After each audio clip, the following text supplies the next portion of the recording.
नमस्कार मेरे प्यारे दोस्तों, मैं वैभव एक बार फिर से आप सबका स्वागत करता हूं आपके अपने ऑनलाइन प्लेटफॉर्म एग्जाम स्टडी पर। आप सभी मेरे भाई बहनों का बहुत बहुत स्वागत है।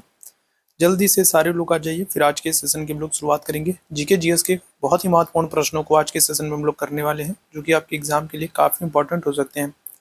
तो जितने मेरे भाई बहन जुड़ते चल रहे हैं, सभी लोग जल्दी से सेशन को एक बार लाइक कर दीजिए, शेयर कर दीजिए। चैनल पर पहली बार होंगे तो सब्सक्राइब कर लीजिएगा। चलिए शुरू करते हैं आज की क्लास को। एक तरफ आपको पर्वतों के नाम दिए गए हैं और दूसरी तरफ देश के नाम दिए गए हैं। चार विकल्प आपके सामने हैं और सही विकल्प का आपको चुनाव करना है। तो चलिए जल्दी से सारे लोग पहले प्रश्न का आंसर करिए। एक तरफ पर्वत है, दूसरी तरफ देश है और आपको कूट के आधार पर क्या करना है, तो सही विकल्प तक पहुंचना है। तो चलिए जल्दी से सारे लोग आंसर करेंगे। जितने मेरे भाई बहन जुड़ते चल रहे हैं, सभी लोग जल्दी से सारे सारे लोग एक बार शेयर कर दीजिए। चलिए जल्दी से सारे लोग शेयर कर दीजिए। तो क्या हो जाएगा, इस प्रश्न का आंसर क्या करेंगे। तो देखो, एटलस पर्वत की अगर हम लोग बात करते हैं तो एटलस पर्वत आपको कहाँ पर, तो एटलस पर्वत जो है ये आपको मोरक्को में देखने को मिल जाएगा। ठीक है, क्या हो जाएगा, तो एटलस पर्वत आपको कहाँ पर, तो मोरक्को में देखने को मिल जाएगा। पहले का चौथा, अच्छा पहले का चौथा आपको दो जगहों पर दिख रहा है।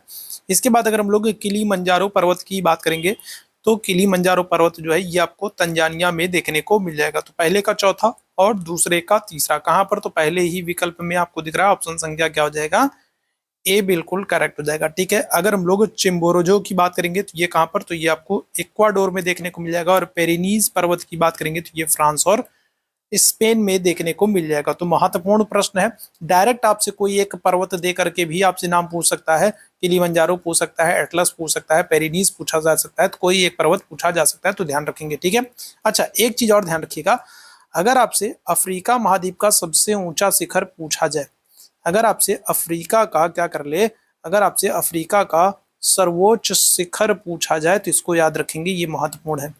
अफ्रीका का सर्वोच्च शिखर पूछा जाए तो आप आंसर क्या करोगे, आप आंसर करोगे किलीमंजारो को। किसको करोगे, तो अफ्रीका का जो सर्वोच्च शिखर है वो किलीमंजारो है। और ये क्या है, तो जो किलीमंजारो है ये क्या है, तो ये एक शांत ज्वालामुखी पर्वत है या मृत ज्वालामुखी पर्वत है। ठीक है, क्या है, तो ये एक किलीमंजारो एक शांत ज्वालामुखी पर्वत है, याद रखिएगा। ठीक है, और अफ्रीका का सबसे ऊंचा शिखर भी है। ठीक है, और किस देश में है किलीमंजारो, तो तंजानिया में है। ठीक, चलिए आगे बढ़ेंगे दूसरे प्रश्न की तरफ।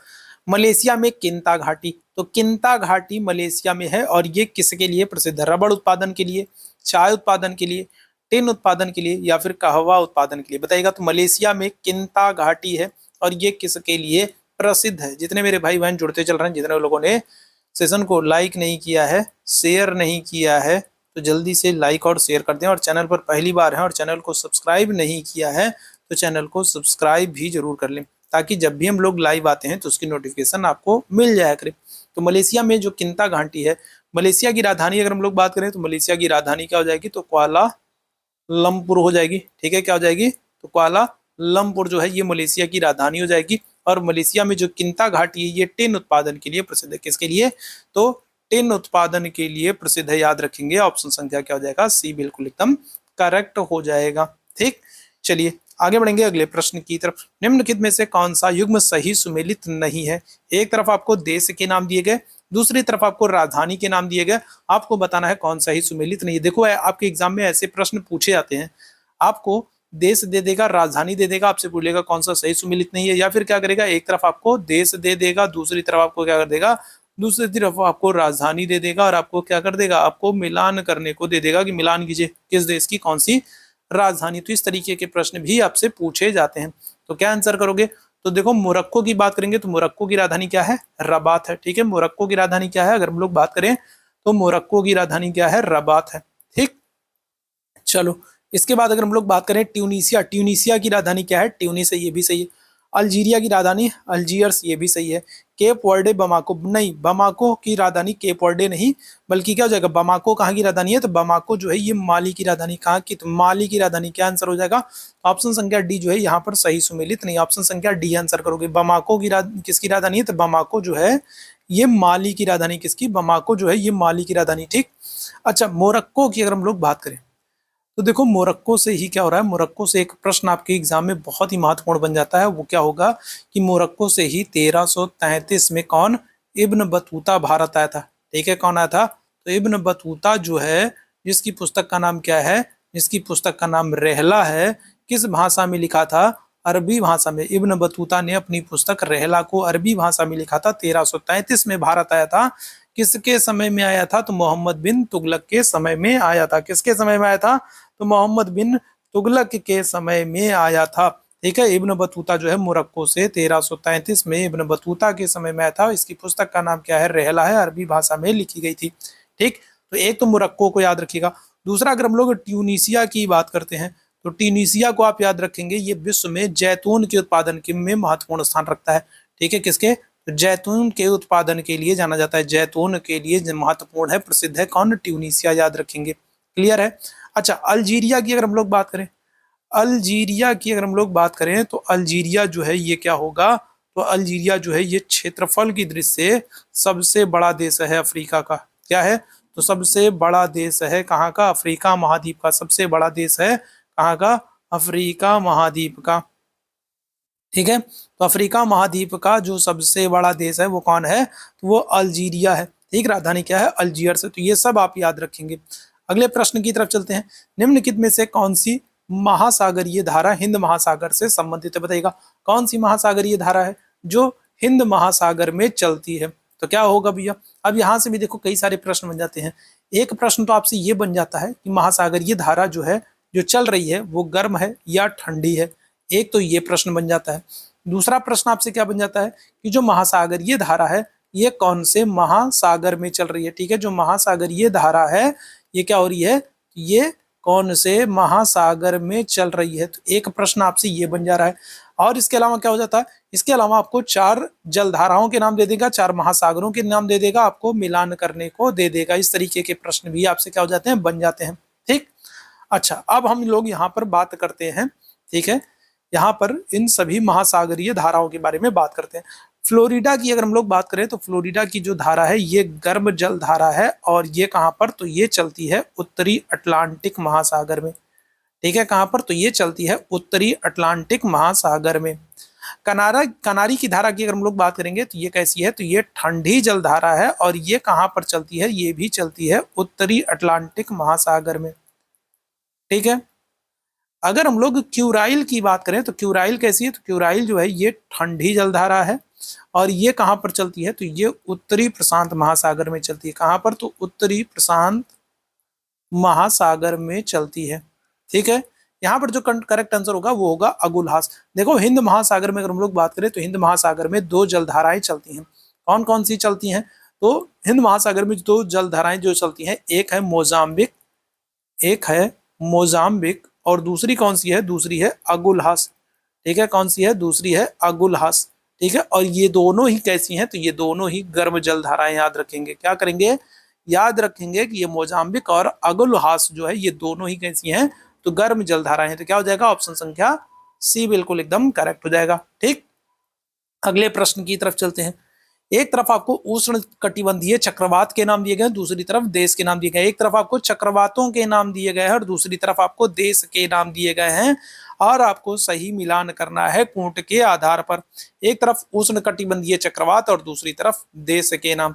तो चलिए सही आंसर का चुनाव करेंगे, क्या हो जाएगा? तो देखो, विली विली अगर हम लोग बात करेंगे तो विली विली कहाँ पर? तो विली विली आपको ऑस्ट्रेलिया में देखने को मिल जाएगा।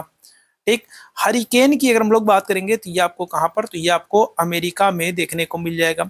टाइफून की अगर हम लोग बात करेंगे तो ये आपको चीन में देखने को मिल जाएगा, और बैगो की बात करेंगे तो ये कहाँ पर? तो ये फिलीपींस में आपको देखने को मिल जाएगा। तो पहले का तीसरा, दूसरे का चौथा, पहले का तीसरा, दूसरे का चौथा, देखो आपको यहाँ पर भी दिख रहा है और यहाँ पर भी दिख रहा है। ठीक है, अच्छा, अब तीसरे विकल्प भी चलते हैं। तीसरे का दूसरा आपको बी विकल्प में दिख रहा है। तो क्या हो जाएगा? ऑप्शन संख्या बी बिल्कुल एकदम करेक्ट हो जाएगा। 3 4 2 1 हो जाएगा। ठीक है, क्या हो जाएगा? 3 4 2 1 बिल्कुल करेक्ट आंसर हो जाएगा। ठीक, भारत में अगर हम लोग बात करें तो भारत में कौन सा उष्ण कटिबंधीय चक्रवाती तूफान आता है? तो भारत में सुनामी आप याद रखते हो। ठीक है, कौन सा? तो भारत में अगर हम लोग बात करें तो भारत में आप कौन सा? तो सुनामी याद रखते हो। ठीक, चलो, निम्नलिखित में से कौन से जनजातीय समूह जो है वो अंडमान निकोबार द्वीप समूह के मूल निवासी नहीं है? यहाँ पर आपको क्या करना है?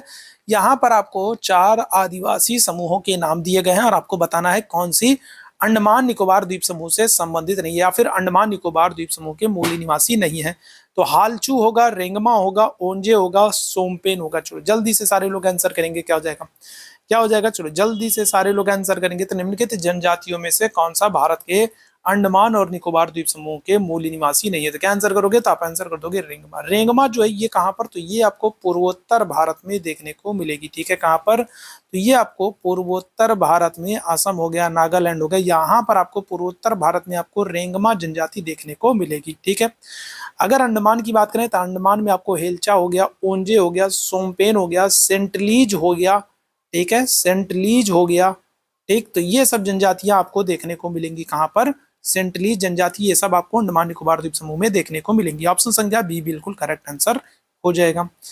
अगले प्रश्न की तरफ चलते हैं। निम्नलिखित घटनाओं को सही कालानुक्रम में व्यवस्थित करना है। प्रश्न बहुत बार पूछा गया, यहाँ से डायरेक्ट आपसे पूछ लिया जाएगा प्रोजेक्ट टाइगर कब आया, प्रोजेक्ट एलिफेंट कब आया, वन्य जीव संरक्षण अधिनियम कब आया, या फिर आपको क्या कर देगा, एक तरफ ये एक्ट आपको दे देगा, दूसरी तरफ वर्ष दे देगा, आपको मिलान करने को दे देगा, मिलान करो, है ना। या फिर आपसे क्या कर लेगा, या फिर आपको इस तरीके का प्रश्न भी पूछ सकता है, आपको क्या कर देगा, सही क्रम में व्यवस्थित करने को दे देगा।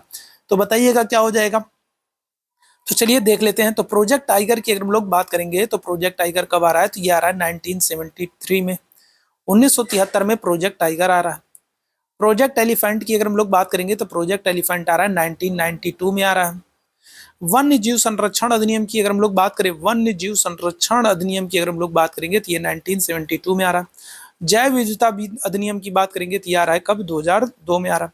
तो देख लीजिए क्या होगा। तो सबसे पहले 3 होगा, ठीक है, सबसे पहले 3 होगा, 3 के बाद 1 होगा, 3 के बाद 1 आपको कहां पर, तो सी वाले ऑप्शन में दिख रहा है। 3 होगा, फिर 1 होगा, फिर 2 होगा और फिर 4 होगा। 3 1 2 4, 3 1 2 4, ऑप्शन संख्या सी बिल्कुल एकदम करेक्ट है। ठीक, याद रखेंगे। अगर आपसे क्या कर ले, अगर आपसे वन संरक्षण अधिनियम पूछ ले, अगर आपसे वन संरक्षण अधिनियम पूछ ले, तो वन संरक्षण अधिनियम आप क्या कहोगे, तो आप कहोगे 1980 में, 1980 में वन संरक्षण अधिनियम आ रहा है। अगर आपसे क्या कर ले, अगर आपसे पर्यावरण संरक्षण अधिनियम पूछ ले, क्या कर ले, पर्यावरण संरक्षण अधिनियम पूछ ले, तो आप आंसर क्या करोगे, तो आप आंसर कर दोगे 1986 में। 1986 में क्या हो रहा है, पर्यावरण संरक्षण अधिनियम आ रहा है। तो ये सब आप याद रखेंगे, क्लियर है। चलिए आगे बढ़ेंगे अगले प्रश्न की तरफ। निम्नलिखित में से कौन सा एक सही सुमेलित नहीं है? पॉलिटी से क्वेश्चन है और बहुत इंपॉर्टेंट प्रश्न है, बताइएगा, बहुत बार पूछा गया है। कौन सा एक सही सुमेलित नहीं है? अनुच्छेद 39 ए सामान्य न्याय और निःशुल्क विधिक सहायता, तो ये तो बिल्कुल एकदम सही है। इसको क्या किया गया था, इसको 42वें संशोधन के द्वारा जोड़ा गया था, ये भी याद रखेंगे, ये पूछा गया है। ठीक है, कि निःशुल्क विधिक सहायता को 39 का में या 39 ए में किस संशोधन के द्वारा जोड़ा गया, तो 42वें संशोधन 1976 के द्वारा जोड़ा गया, ये तो बिल्कुल सही है। अनुच्छेद 40 में ग्राम पंचायतों का गठन, ये भी बिल्कुल सही है। अनुच्छेद 44 में समान नागरिक संहिता, ये भी बिल्कुल सही है ना। और उत्तराखंड स्वतंत्रता के बाद समान नागरिक संहिता लागू करने वाला पहला राज्य हो गया। उत्तराखंड समान नागरिक संहिता को लागू करने वाला पहला राज्य हो गया है स्वतंत्रता के बाद। स्वतंत्रता से पहले किस कौन था पहला राज्य, तो स्वतंत्रता से पहले समान नागरिक संहिता को लागू करने वाला पहला राज्य गोवा था। ठीक है, अनुच्छेद 48, अनुच्छेद 48 में क्या है, तो वन्य जीवों की सुरक्षा है। अनुच्छेद 48 में क्या है, तो अनुच्छेद 48 में वन्य जीवों की सुरक्षा है। वन्य जीव और जो दुधारू पशु हैं, तो वन्य जीव और दुधारू पशुओं की सुरक्षा की बात की गई है। और यही अगर आपसे अनुच्छेद 48 का पूछ ले, अनुच्छेद 48 का पूछ ले, अनुच्छेद 48 का में क्या है, तो पर्यावरण की सुरक्षा है। क्या है, पर्यावरण सुरक्षा। अनुच्छेद 48 में पर्यावरण सुरक्षा है। अनुच्छेद 48 में वन्य जीव सुरक्षा, दुधारू पशुओं की सुरक्षा। और न्यायपालिका और कार्यपालिका की स्वतंत्रता कहाँ पर है, तो ये है अनुच्छेद 50 में। ठीक है, कहाँ पर है, तो अनुच्छेद 50 में। तो क्या हो जाएगा, ऑप्शन संख्या डी आपका सही सुमेलित नहीं है, ये हमारा आंसर हो जाएगा। ठीक, आगे बढ़ेंगे अगले प्रश्न की तरफ। भारत के सर्वोच्च न्यायालय ने संविधान के आधारभूत ढांचे के संविधान को स्पष्ट किया था, तो किस वाद में स्पष्ट किया है, तो गोलकनाथवाद 1967, केशवानंद भारती वाद 1973, शंकरी प्रसाद वाद 1951, या फिर सज्जन सिंह वाद 1965। क्या आंसर करोगे, तो भारत के सर्वोच्च न्यायालय ने संविधान के आधारभूत ढांचे के सिद्धांत को स्पष्ट किया है। क्या हो जाएगा करेक्ट आंसर, तो करेक्ट आंसर हो जाएगा ऑप्शन संख्या बी। केशवानंद भारती बनाम केरल राज्यवाद 1973 में आया था और इसी में कहा गया था कि क्या होगा कि जो प्रस्तावना का आधारभूत ढांचा है, आधारभूत ढांचे में आप संशोधन नहीं कर सकते हैं, उसको छोड़ करके बाकी आप क्या करोगे, प्रस्तावना में संशोधन कर सकते हो। इसी केशवानंद भारतीवाद में ही प्रस्तावना को संविधान का अंग माना गया था और कहा गया था कि प्रस्तावना के आधारभूत ढांचे जो हैं उनको छोड़ करके बाकी आप संशोधन कर सकते हो। और इसी वाद के बाद क्या होगा, पहला जो संशोधन होगा वो होगा 42वां संशोधन 1976, है ना। 42वां संशोधन 1976 क्या होगा, प्रस्तावना में पहला संशोधन किया जाएगा। प्रस्तावना में पहला संशोधन जो है वो 42वें संशोधन के द्वारा किया जाएगा। ठीक है, प्रस्तावना में पहला संशोधन किस संशोधन के द्वारा होगा, तो 42वें संशोधन 1976 के द्वारा होगा। और कितने शब्द, तो 3 नए शब्द जोड़े जाएंगे। कितने शब्द, 3 नए शब्द जोड़े जाएंगे। कौन कौन से शब्द हैं, तो एक है समाजवादी, दूसरा आपका जो शब्द है वो है पंथ निरपेक्ष, और तीसरा जो आपका शब्द है वो कौन सा है, तो वो है अखंडता। तो प्रस्तावना में 3 नए शब्द जोड़े जाएंगे और किस संशोधन से जोड़े जाएंगे, तो क्या कहोगे, तो 42वें संशोधन के द्वारा जोड़े जाएंगे और प्रस्तावना में ये एकमात्र संशोधन है। ठीक, चलिए आगे बढ़ेगा। अगले प्रश्न, भारतीय संसद की सबसे बड़ी समिति कौन सी, सबसे बड़ी समिति आपसे पूछ रहा है। देखो 2 प्रश्न बन जाते हैं, एक आपसे पूछता है सबसे बड़ी समिति और एक पूछता है आपसे सबसे पुरानी या फिर कहें सबसे महत्वपूर्ण समिति। ठीक है, तो 2 प्रश्न बनते हैं। ठीक है, एक पूछता है आपसे सबसे बड़ी समिति कौन सी है और दूसरा आपसे क्या पूछता है, दूसरा आपसे पूछता है सबसे महत्वपूर्ण समिति कौन सी है, सबसे पुरानी या महत्वपूर्ण समिति कौन सी है। एक पूछता है सबसे बड़ी समिति कौन है और दूसरा पूछता है सबसे पुरानी या सबसे महत्वपूर्ण समिति कौन सी है। तो सबसे बड़ी समिति पूछेगा तो प्राक्कलन समिति होती है। सबसे बड़ी समिति प्राक्कलन समिति होती है और 30 कितने सदस्य, 30 सदस्य होते हैं।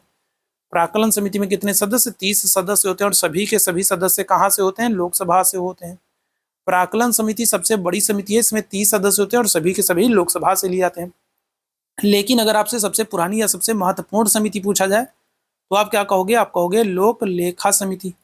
लोक लेखा समिति जो है इसमें कितने सदस्य होते हैं, इसमें 22 सदस्य होते हैं। लोक लेखा समिति सबसे पुरानी और सबसे महत्वपूर्ण समिति, इसमें 22 सदस्य होते हैं।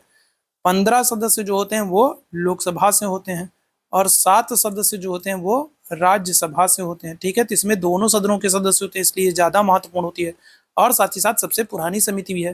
तो लोक लेखा सबसे पुरानी सबसे महत्वपूर्ण समिति है। लेकिन सबसे बड़ी समिति पूछा जाएगा तो प्राक्कलन समिति 30 सदस्य हैं, सभी के सभी लोकसभा से लिए जाते हैं। ठीक है, चलिए आगे बढ़ेंगे। निम्नलिखित में से कौन सा एक सही सुमेलित नहीं है। बहुत ही अच्छा सा प्रश्न है, बताएंगे सभी मेरे भाई बहन। चलिए जल्दी से बताएंगे क्या हो जाएगा। तो कौन सा एक सही सुमेलित नहीं है, तो जो है पॉलिटी से ये प्रश्न है आपके सामने। मौलिक कर्तव्य भाग 4 का में है, राज्य भाग 6 में है, महान्यायवादी भाग 13 में है और संघ और राज्य की अधीन सेवाएं जो है वो भाग 14 में है। तो कौन सा एक सही सुमेलित नहीं है, चलिए जल्दी से सारे लोग आंसर करेंगे। तो देखो यहाँ पर जो करेक्ट आंसर होगा वो होगा ऑप्शन संख्या सी। ठीक है, क्या होगा, ऑप्शन संख्या सी। महान्यायवादी की बात कर रहा है। महान्यायवादी क्या करते हैं, तो महान्यायवादी को ही हम लोग कहते हैं क्या, अटॉर्नी जनरल कहते हैं। क्या करते हैं, महान्यायवादी को ही हम लोग कहते हैं अटॉर्नी जनरल। अटॉर्नी जनरल का प्रावधान किस अनुच्छेद में, तो अनुच्छेद 76 में है। ठीक है, महान्यायवादी को हम लोग क्या करते हैं, अटॉर्नी जनरल कहते हैं। अटॉर्नी जनरल का प्रावधान कहाँ पर है, अनुच्छेद 76 में है। अनुच्छेद 76 किस भाग में आएगा, तो भाग क्या कहोगे, भाग कहोगे 5 में, क्योंकि आपको पता है भाग 5 किस अनुच्छेद से किस अनुच्छेद तक है, तो भाग 5 जो है वो अनुच्छेद 52 से 151 तक है। भाग 5 कहाँ से कहाँ तक है, तो भाग 5 अनुच्छेद 52 से 151 तक है। अटॉर्नी जनरल महान्यायवादी किस अनुच्छेद में, अनुच्छेद 76 में है। तो किस भाग में आएगा, तो महान्यायवादी भाग 5 में आएगा, ना कि भाग 13 में आएगा। ऑप्शन संख्या सी क्या हो जाएगा, गलत हो जाएगा। भारत के पहले अटॉर्नी जनरल अगर आपसे पूछ ले, भारत के पहले क्या कर ले, महान्यायवादी अगर आपसे पूछ ले, अटॉर्नी जनरल पूछ ले, तो क्या आंसर करोगे। भारत के जो पहले महान्यायवादी अटॉर्नी जनरल हैं ये कौन है, ये हैं MC सीतलवाड़। ठीक है, कौन है, MC सीतलवाड़ भारत के पहले क्या है, महान्यायवादी हैं। क्लियर है, चलो आगे बढ़ेंगे अगले प्रश्न की तरफ। सिक्किम का भारत में विलय किसने किया, लॉर्ड हेस्टिंग्स। अच्छा, Lord Hasting, William Bentinck, Dalhousie या फिर ऑकलैंड, बताओ सिक्किम। तो देखो सिक्किम की अगर हम लोग बात करें स्वतंत्रता के बाद क्या हो जाएगा, तो 35वां संशोधन 1974 के द्वारा क्या किया जाएगा, तो सिक्किम को सह राज्य या फिर कहेंगे सहायक राज्य का दर्जा दिया जाएगा। सह राज्य या फिर सहायक राज्य का दर्जा दिया जाएगा 35वें संशोधन 1974 के द्वारा। ठीक, और 36वें संशोधन, ठीक है, क्या हो जाएगा, 36वें संशोधन 1975 के द्वारा अगर हम लोग बात करेंगे तो सिक्किम को क्या किया जाएगा, तो सिक्किम को पूर्ण राज्य का दर्जा दे दिया जाएगा। ठीक है, क्या हो जाएगा, तो सिक्किम को पूर्ण राज्य का दर्जा दे दिया जाएगा। 36वें संशोधन 35वें संशोधन 1975 के द्वारा, 35वें संशोधन 1974 के द्वारा सिक्किम को सह राज्य का दर्जा दिया जा रहा है, और 36वें संशोधन 1975 के द्वारा सिक्किम को पूर्ण राज्य का दर्जा दिया जा रहा है। इसके अलावा याद रखिएगा, सिक्किम भारत का पहला क्या है, जैविक राज्य है। ठीक है, क्या है, सिक्किम भारत का पहला जैविक राज्य है। ठीक, सिक्किम सबसे कम जनसंख्या वाला भी राज्य है। भारत में सबसे कम जनसंख्या अगर आपसे पूछा जाए तो सबसे कम जनसंख्या वाला राज्य कौन है, तो सबसे कम जनसंख्या वाला राज्य सिक्किम है। ठीक है, सबसे कम जनसंख्या वाला राज्य है, भारत का पहला जैविक राज्य है। 36वें संशोधन 1974 के द्वारा पूर्ण राज्य का दर्जा दिया गया, 35वें संशोधन 1974 के द्वारा सह राज्य का दर्जा दिया गया। सिक्किम में आपको क्या हो जाएगा, तो दो दर्रे देखने को मिलेंगे। कौन कौन सा दर्रा, तो एक नाथुला दर्रा और दूसरा आपको कौन सा, दूसरा आपको जेलेपला दर्रा। ठीक है, नाथुला दर्रा और जेलेपला दर्रा, ये दोनों आपको कहाँ पर, तो ये दोनों आपको सिक्किम में देखने को मिल जाएंगे। सिक्किम में ही आपको कंचनजंगा, ठीक है, क्या हो जाएगा, तो कंचनजंगा, ये भी आपको कहाँ पर, तो ये भी आपको सिक्किम में देखने को मिल जाएगा। ठीक है, तो सिक्किम का किस गवर्नर जनरल के समय में भारत में विलय किया गया था, तो हो जाएंगे डलहौजी। याद रखेंगे कब, तो डलहौजी के समय में क्या हो जाएगा, सिक्किम का विलय किया गया था। ऑप्शन संख्या क्या करोगे, सी आंसर करोगे, डलहौजी। राज्य हड़प नीति, गोद निषेध नीति के लिए भी जाने जाते हैं। ठीक, आगे बढ़ेंगे। निम्नलिखित में से कौन 1755 में डिंडीगुल होना चाहिए, क्या होना चाहिए, डिंडीगुल होना चाहिए। डिंडीगुल मैसूर में एक आधुनिक शस्त्रागार की स्थापना कर रहा है। 1755 में डिंडीगुल में, मैसूर में, अच्छा यहाँ पर मैसूर दे दिया है, तब तो आप गेस कर ले आओगे कि क्या आंसर होगा। 1755 में डिंडीगुल मैसूर में एक आधुनिक शस्त्रागार की स्थापना किसने की थी, तो नंदराज ने की थी, हैदर अली ने की थी, देवराज ने की थी, चक्का कृष्णराज ने की थी। किसने की थी, करेक्ट आंसर हो जाएगा हैदर अली। हैदर अली ने मैसूर के राजा हैं और इन्होंने क्या किया था, 1755 में डिंडीगुल मैसूर में एक आधुनिक शस्त्रागार की स्थापना की थी। और इसी बात को लेकर के क्या हो जाएगा, इनके अंग्रेजों के साथ संबंध खराब होना शुरू हो जाएंगे। और आगे चल करके आपको पता है क्या हो रहा है, आगे चल करके आपको पता है आंग्ल मैसूर युद्ध भी होगा। अंग्रेजों और मैसूर के राजाओं के बीच में क्या होगा, मैसूर के राजाओं के बीच में युद्ध भी होंगे, आंग्ल मैसूर युद्ध होंगे। ठीक है, कुल 4 युद्ध होंगे। पहला आंग्ल मैसूर युद्ध 1767 से 69 के बीच में होगा। ठीक है, क्या होगा, 1767 से 69 के बीच में पहला आंग्ल मैसूर युद्ध होगा। और ये कौन सी संधि से, ये मद्रास की संधि से समाप्त होगा। कौन सी, तो मद्रास की संधि से समाप्त होगा। दूसरा आंग्ल मैसूर युद्ध जो है ये 1780 से 84 तक चलेगा। और ये कौन सी संधि से, तो ये मंगलौर की संधि से समाप्त होगा। ठीक है, कौन सी, तो मंगलौर की संधि से समाप्त होगा। और दूसरे वाले में ही हैदर अली लड़ता हुआ मर जाता है, हैदर अली की मृत्यु हो जाती है। तीसरा जो युद्ध है वो 1700 क्या होगा, तो 1790 से 92 के बीच में तीसरा आंग्ल मैसूर युद्ध चलेगा। और किस संधि से समाप्त होगा, तो श्रीरंगपट्टनम से समाप्त होगा, श्रीरंगपट्टनम की संधि होगी। ठीक है, क्या होगा, तीसरे में श्रीरंगपट्टनम की संधि होगी। चौथा जो युद्ध है वो होगा 1799 में। ठीक है, किसके समय में, तो वेलेजली के समय में चौथा आंग्ल मैसूर युद्ध होगा 1799 में। और इस युद्ध में टीपू सुल्तान, हैदर अली का जो बेटा है, वो लड़ता हुआ मारा जाएगा। और इसके बाद 1799 में मैसूर के साथ क्या हो जाएगा, मैसूर के साथ सहायक संधि कर ली जाएगी। ठीक है, क्या हो जाएगा, मैसूर के साथ सहायक संधि कर ली जाती है। ठीक है, याद रखेंगे। तो क्या हो जाएगा, तो हैदर अली ने आधुनिक शस्त्रागार की स्थापना की थी। आगे बढ़ेंगे। निम्नलिखित में से कौन द्वितीय गोलमेज सम्मेलन में भाग नहीं लिया था, नहीं आपसे पूछ रहा है। तो देखो कुल कितने, कुल 3 गोलमेज सम्मेलन होते हैं। पहला गोलमेज सम्मेलन जो होगा वो होगा 1930 में। दूसरा जो गोलमेज सम्मेलन होगा वो होगा 1931 में। तीसरा जो गोलमेज सम्मेलन होगा 1932 में। तो कुल 3 गोलमेज सम्मेलन हुए थे। अब सेकेंड वाले की बात कर रहा है, जो सेकेंड गोलमेज सम्मेलन है ये होगा 1931 में। और इसमें पता है, इसमें ये एकमात्र सम्मेलन है जिसमें गांधी जी क्या हुए थे, गांधी जी शामिल हुए थे। अच्छा, एक और प्रश्न बन जाता है, द्वितीय गोलमेज सम्मेलन में गांधी जी शामिल हो रहे हैं, किस जहाज से ये इंग्लैंड गए थे, तो याद रखना है एस राजपूताना नामक जहाज से। कौन से, तो एस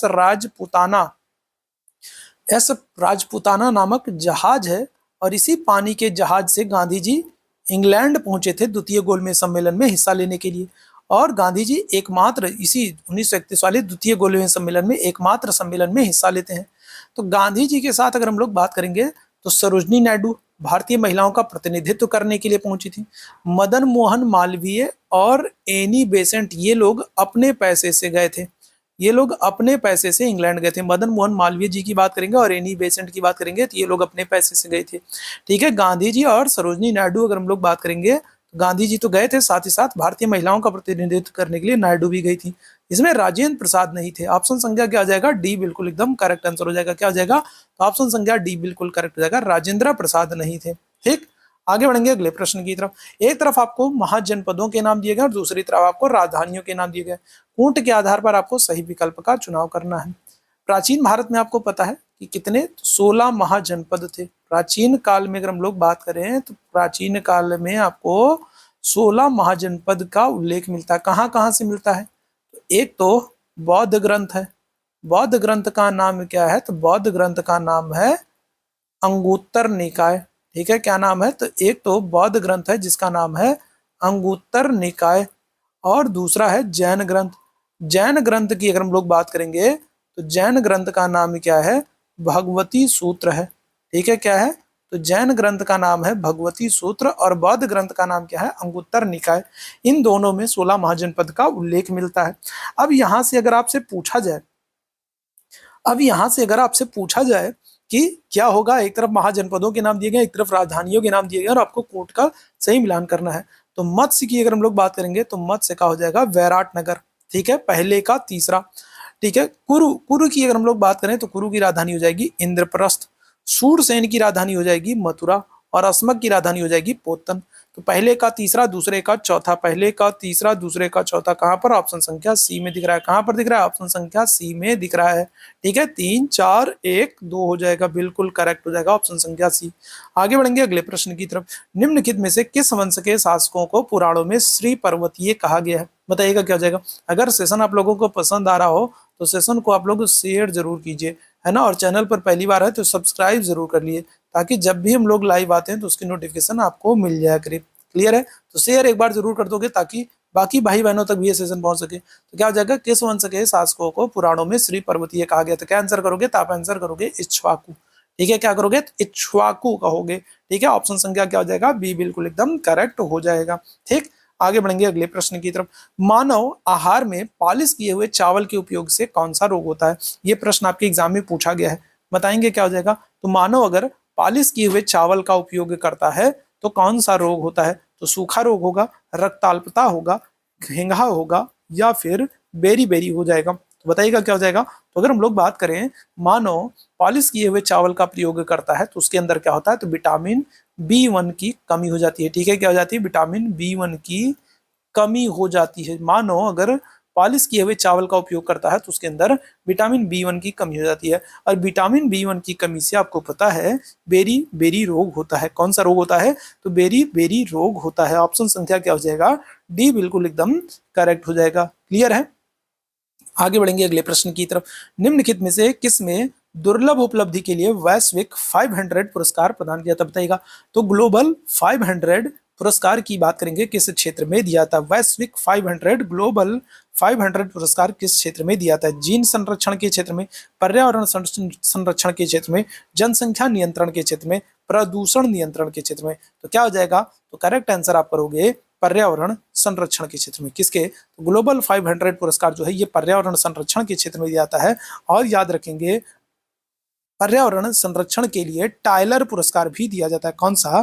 तो टायलर पुरस्कार भी दिया जाता है। ठीक है, टायलर पुरस्कार और ग्लोबल 500 पुरस्कार ये दोनों पर्यावरण संरक्षण के लिए दिया जाता है। ऑप्शन संख्या बी बिल्कुल करेक्ट हो जाएगा। आगे बढ़ेंगे। निम्नलिखित में से किस नदी के ऊपरी मार्ग में मीठा जल लेकिन निचले भाग में खारे जल का प्रवाह होता है? बताएंगे क्या हो जाएगा। बहुत ही महत्वपूर्ण प्रश्न है। बताइएगा कौन सी नदी है जो ऊपरी मार्ग में मीठा जल लेकिन निचले भाग में खारे जल का प्रवाह मिलता है? बराक नदी, लूनी नदी, घग्घर नदी या फिर इनमें से कोई नहीं। तो देखो बात है कहाँ की? राजस्थान की। राजस्थान में आपको पता है मरुस्थलीय क्षेत्र है, पानी की बड़ी समस्या है और ऐसे में राजस्थान में जहाँ पानी भी मिलता है तो वहां पर आप देखोगे खारे पानी की झीलें या फिर खारा पानी आपको देखने को मिलता है।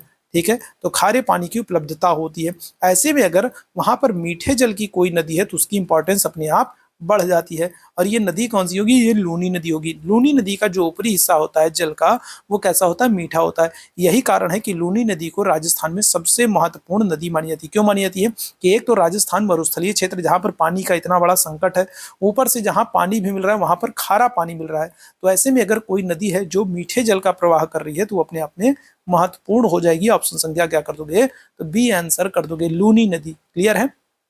आगे बढ़ेंगे, अगले प्रश्न का आंसर करेंगे। मोरीबंद डेल्टा निम्नलिखित में से किस एक डेल्टा का उप विभाग है? देखो दो चीजें हैं, दो प्रश्न है और दोनों ही प्रश्न आपके एग्जाम में खूब पूछा गया है। एक आपसे पूछा जाता है सबसे बड़ा डेल्टा, ठीक है, क्या करता है? एक आपसे पूछता है सबसे बड़ा डेल्टा कौन सा है। तो सबसे बड़ा डेल्टा आप क्या आंसर करते हो? तो आप आंसर करते हो सबसे बड़ा डेल्टा जो है वो आप आंसर करते हो किसको? सुंदरवन को। ठीक है, किसको करते हो? सुंदरवन को। दूसरा आपसे क्या पूछता है? दूसरा आपसे पूछता है सबसे बड़ा नदी द्वीप। ठीक है, क्या करता है? दूसरा आपसे पूछा गया है सबसे बड़ा नदी द्वीप कौन सा है। तो नदी द्वीप के लिए आप क्या करते हो? आप कहते हो माजुली। ठीक है, कौन सा? तो सबसे बड़ा नदी द्वीप जो है वो है माजुली द्वीप। इसका निर्माण कहाँ पर होता है? असम में होता है। कौन सी नदी करती है? तो ब्रह्मपुत्रा नदी करती है। कौन सी नदी करती है? तो ब्रह्मपुत्रा नदी करती है। क्लियर है? तो यहाँ पर अगर हम लोग मोरीबंद डेल्टा की बात करेंगे तो मोरीबंद डेल्टा जो है ये क्या होगा? ये सुंदरवन डेल्टा का ही एक हिस्सा है। और सुंदरवन डेल्टा आपको कहाँ पर देखने को मिलेगा? तो ये आपको पश्चिम बंगाल में देखने को मिलेगा। कहाँ पर? तो सुंदरवन डेल्टा आपको पश्चिम बंगाल में देखने को मिलेगा। तो क्या आंसर कर दोगे? तो ऑप्शन संख्या सी आंसर कर दोगे, बंगाल डेल्टा। क्लियर है? तो ये आज के सेशन में मैंने क्वेश्चंस की संख्या थोड़ी कम रखी थी। ठीक है, ऐसे धीरे धीरे सेशन को हम लोग आगे बढ़ाते रहेंगे और जो है इंपॉर्टेंट क्वेश्चंस को लाते रहेंगे और सेशन भी धीरे धीरे हम लोग बड़ा करेंगे, है ना। तो अभी ये शुरुआत है, तो सेशन को एक बार आप लोग शेयर कर दीजिए ताकि आपका और हमारा दोनों का मोटिवेशन बना रहे। हम दोनों का साथ बना रहना बहुत जरूरी है ना। तो बिल्कुल सेशन को एक बार शेयर कर दिए। अभी के लिए हम लोग बस इतना ही करेंगे। थैंक यू सो मच आप सभी मेरे अच्छे वाले भाई बहनों को मेरे साथ जुड़ने के लिए। Thank you so much.